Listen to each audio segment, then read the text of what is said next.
Satu tersangka pembunuhan di Mardika Ambon diserahkan ke jaksa, ternyata masih di bawah umur.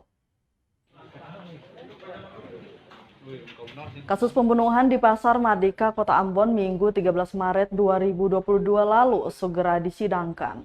Setelah keempat pelaku penganiayaan hingga menyebabkan korban AS meninggal dunia ditangkap.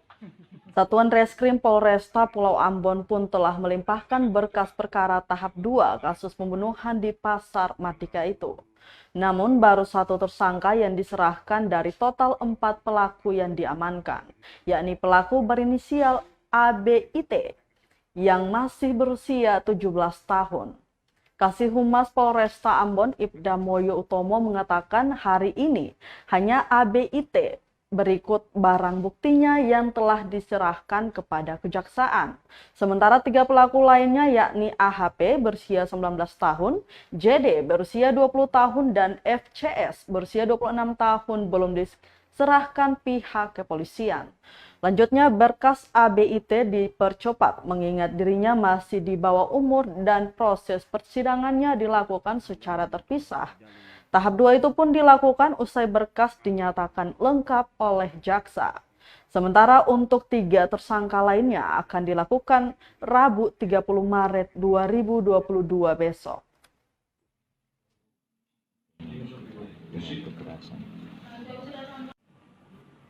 Penikaman di kawasan Rijali itu gimana, kawan?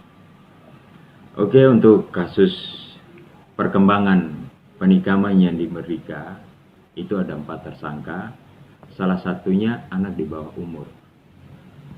Dan pada saat ini anak yang di bawah umur ini akan dilakukan tahap 2 oleh Satreskrim Polresta Pulau Ambon dan Pulau Lease.